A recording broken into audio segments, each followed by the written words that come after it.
Welcome to the Smichael Speaks YouTube channel. I'm Joanne Smichael. This is Linda Roszak Burton. I hear a lot about gratitude. I hear people who can't seem to focus on the promise. They focus on the problem. But if we focus on the promise, we reach heights we've never imagined. But this requires kind of a shift in mindset. So Linda Roszak Burton, who I consider the expert on gratitude, is here to help us develop some practical skills and practical techniques for having grateful hearts. Linda is the author of Gratitude Heals, a journal of inspiration and guidance. And I'm just delighted that she's here and that she's my guest on the YouTube channel today. I want to tell you that she's the founding partner of DRW, and that's a firm that supports the development of positive cultures, positive leaders, and engaged employees. She's credentialed through the International Coach Federation and the Neuro Leadership Institute, and I'm really happy that she's here with us today. So welcome. Thank you so much, Joanne. I love that promise versus the problem, because we are hardwired to look at the problems, find the problems, and then almost fixate sometimes on getting it resolved. But resolving it stops there. There's no progress really in that, although it makes us feel good. So I really love the promise aspect of it because it gives us hope. It feels like we're moving towards something. I feel like your work in organizations gives hope on the individual level, on the organizational level, and that permeates into our larger society. Yes. Will you just tell us a little bit about what you do with leaders, what you do with organizations, and how you engage employees? Right. Thank you. Great question. The work that I do is really strength-based. So when I'm working with an executive or working with a team, it is identifying what they look like when they are at their best. And then what values are underpinning the stories that they share. And then we go from there to look at, well, if we wanted to live those values most consistently, be at our best as consistently as possible, what goals would we need to set? And once we see those behaviors and actions, those values and actions, how do we express gratitude and appreciation for that? So what we see more of, we reinforce, right? So let's reinforce what's working well versus the weaknesses, the struggles. They're there, they will never go away, but we can see that shift in the mindset that you spoke about. I read an article recently where we complain about once a minute in any conversation. Ugh. Not today, right? But it's just our nature. We're hardwired. It's kept us alive as a species for centuries. And in the clinical world, where I do a lot of work, that response to problems saves lives. However, in interpersonal relationships, that response to a problem often hurts relationships, damages them, and then that permeates through the team, the unit, the department, whatever it is, and then that becomes part of that culture, right? So I think culture is, one way of defining it is how we speak and interact with each other. And so if we're bringing the more positive attributes of individuals and leaders forward, then we're going to impact the language that we use and how we interact with each other. Not that the problems go away, not that we can't work on the problems, but we work on it from a different place of hope, self-efficacy, optimism, that we can contribute to what the organization really needs to accomplish, depending on whatever industry it is. Linda, you know a lot about the neuroscience of gratitude. In fact, it's pretty foundational in your work. Can you explain it in layman's terms? Yeah, I'd love to. Our brain views the workplace as a social system. And our brain has two emotional states, either threat or reward. fight, flight, freeze, or toward. And in an organization, if we are more mindful of how our brain works, then we are able to create stronger relationships, to create a greater sense of fairness, to recognize that our employees need certainty. They want to know what is expected of them, and the gratitude supports them recognizing that they're doing the right thing. And that propels them to work harder, be more committed, accomplish more goals. The other thing about the neuroscience, when you look at employee engagement, what's really interesting, you're probably familiar with the Gallup Q12, and you've got the actively engaged and the actively disengaged. If we look at that from a neurological perspective, when someone is in a high threat state, they are in that actively disengaged state as well, for whatever the reason. Maybe they don't feel that they're getting enough appreciation, that they're not getting recognized. Maybe they've been passed over for a promotion. And so when we look at where our employees are on that spectrum of engagement, we can apply some of the science to how we move them, how we shift them. Not that they all will shift, but you will see that tipping point where individuals are more committed, more empowered to work harder. And that's partly from the neurochemicals that are released when we're in a state of appreciation, right? We're actually more motivated. We foster greater camaraderie. The other thing to keep in mind about the neuroscience is when someone feels unrecognized or disrespected, neurally, it's as powerful as if we had a physical blow to our head. The pain centers of our brain is activated. And that's why we see people ruminating over what happened, and let me tell you about this, and here's what they said, and it's days sometimes of that rumination over, because that's how bad is stronger than good. And that's how powerful that is. Now, we may not think, it's a physical blow to the head, but we feel it. We internalize it. And so we can't tell somebody, just deal with it, because neurologically, they need to work through what they are dealing with. If we then present a more positive influence, then we're able to promote more of the positive emotions, which begins to minimize the threat that the individual is feeling. Doesn't go away completely, but it dramatically minimizes that threat response. You mentioned something about fairness. And then you just mentioned people feeling wounded in the workplace.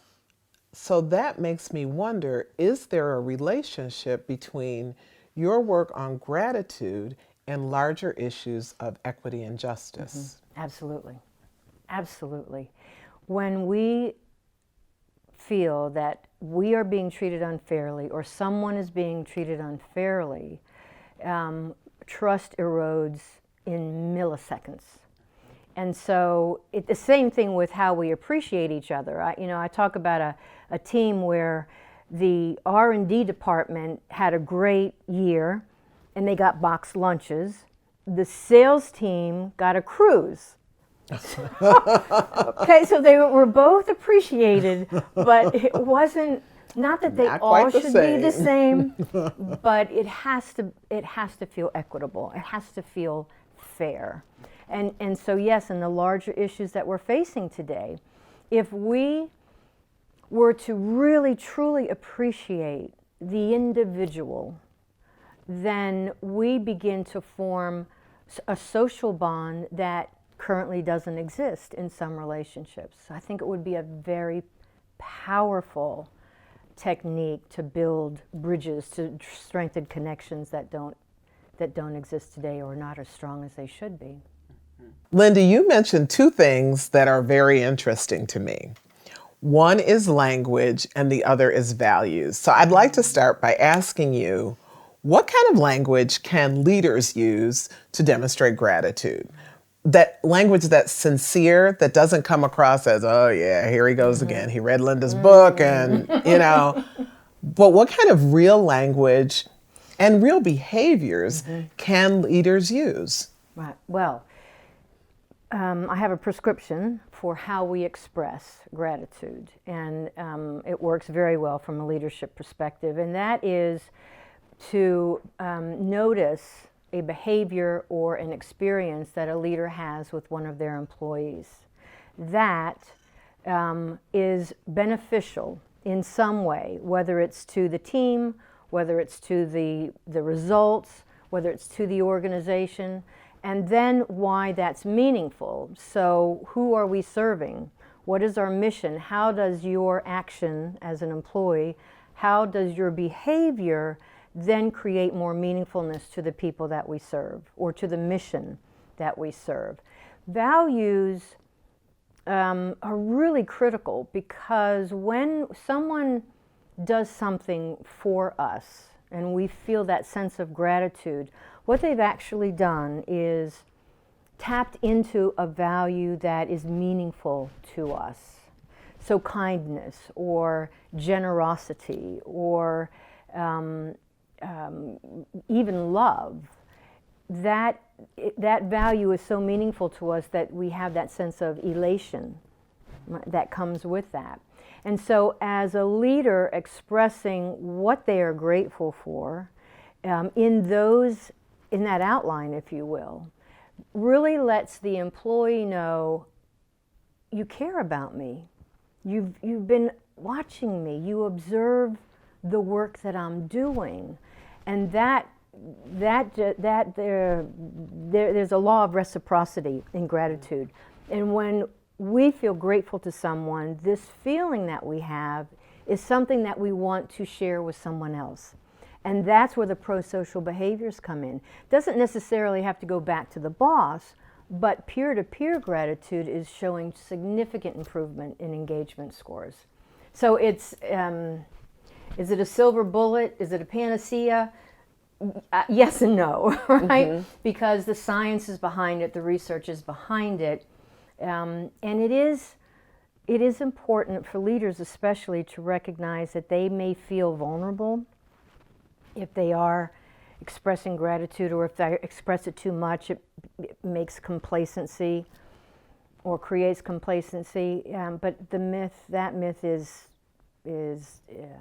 not at all true. It's just a myth. It's just a myth. The research shows quite the opposite. And so my suggestion to leaders that don't quite get this or think it's too fluffy is to find someone in their organization that doesn't report to them, they don't sign their paycheck, they don't sign their time card, and express gratitude to them for what they do to contribute. I call them the invisible people. What do they contribute to the organization? And when the leader does that, not only do they recognize the change in that individual, but what they feel inside for doing it. And that begins to get them to realize that there's something really significant to the gratitude work. It creates a cycle. It creates a very cycle. Upward spiral, a right? positive yes, cycle. Positive cycle, absolutely. One of the things that I do with some of the leadership teams that I work with is to make sure that they all have a pack of thank you notes and ask them to stop at some moment of the day to write a sincere thank you note to someone anywhere in the organization who has done something that has helped them, that's helped their team, or that's helped the organization. And what is astounding to me is the response that people get. Some of the leaders have said to me, I gave this person a thank you note. They came to my office and they were crying because they said they've worked here for 20 years and nobody's ever thanked them. Goodness. Yeah. So those small, sincere acts of gratitude go so far. And that's something that I use pretty regularly with the leadership teams that I work with. That is great. Because you can change the tenor and the tone and the climate of the organization Indeed. Just by saying thank you. Indeed. Just by saying And, thank you. and that is genuine. That's another thing we know about the research on gratitude, that it's genuine. It's not about, I'm doing this for you so you can do this for me. Not at all. The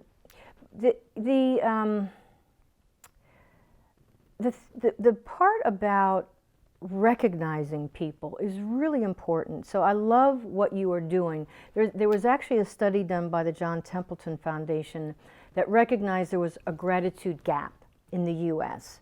So 95% of the study participants felt they were grateful, but only half of them actually took that next step and expressed it.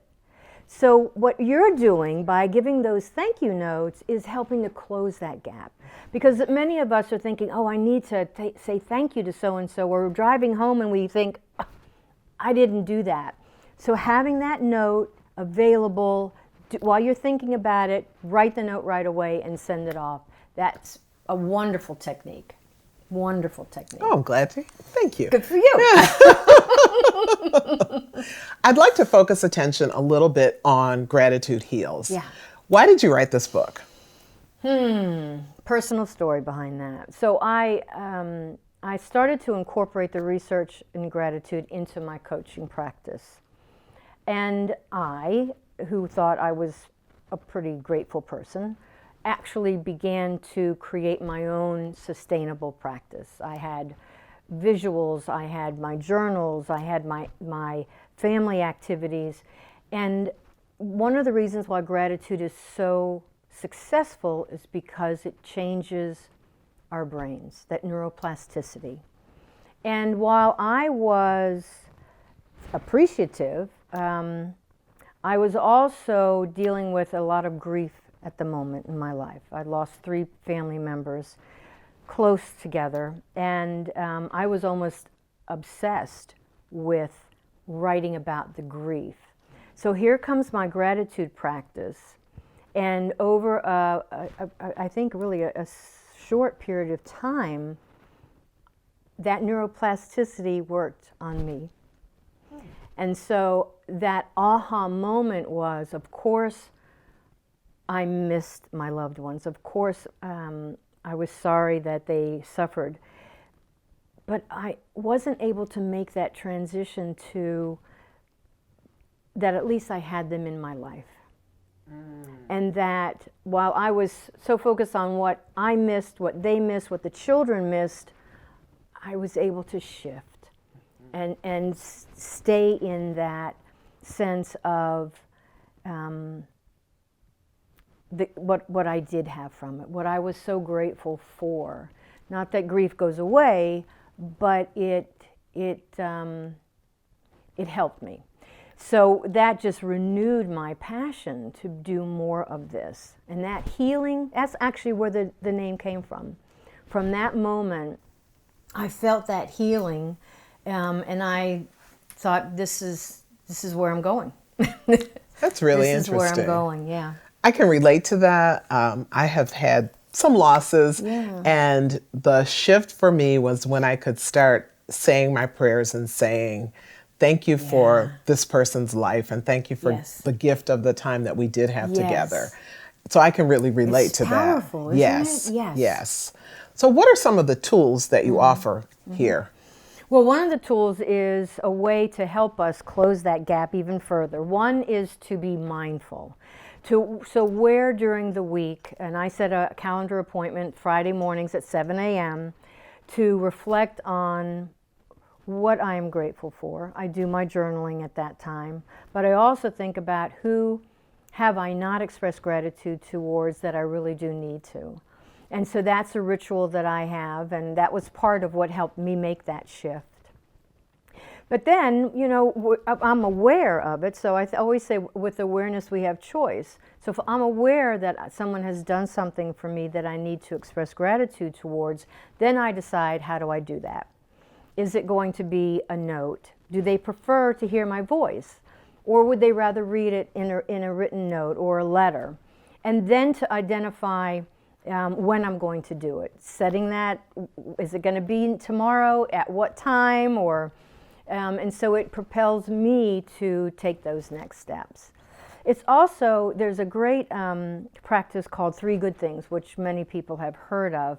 It's a practice that we should I've never heard of it. No? No, I've never heard of it. Okay, 3 good things that came from the positive psychology research, that to think about 3 good things that have happened to us during the day and why. Who allowed us to feel that something good happened? What positive emotion did we feel that we want to kind of reflect on and be appreciative of? And so some of the research shows that about 2 hours before we go to bed, we should practice 3 good things. So if you have a journal, that's great. If you have a piece of scrap paper, that works as well too.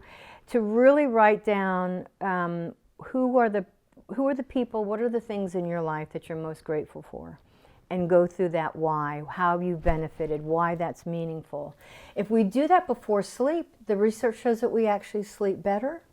That's interesting. And we wake up feeling more positive than if we go to bed worrying about what this happened and that happened.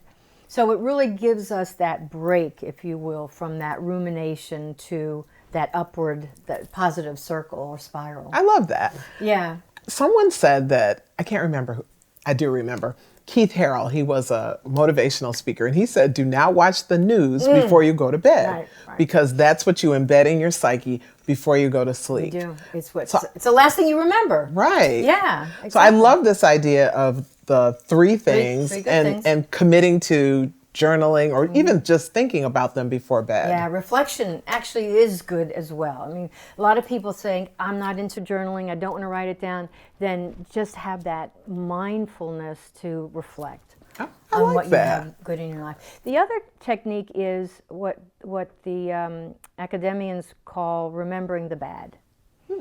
So we're going through a tough time right now. And we have gone through tough times. We just shared what we've gone through personally.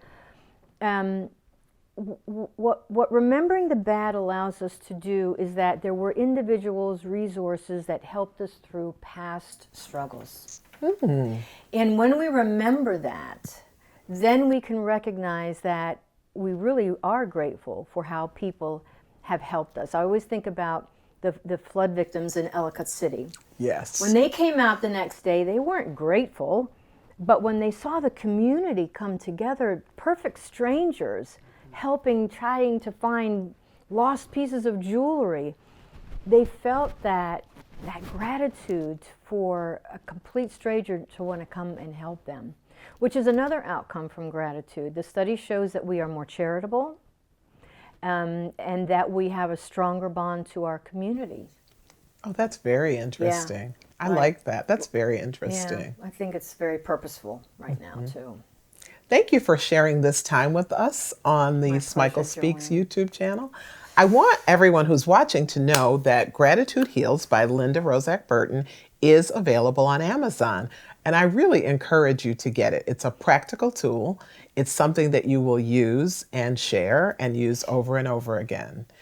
When you mentioned the 3 things, you are one of my 3 things for today. Thank I you. really appreciate you being here. Thank you so much. And I can add you to my list of 3 things today to give me the opportunity to share this good work and be able to spend some time with you. Thank you. Thank you.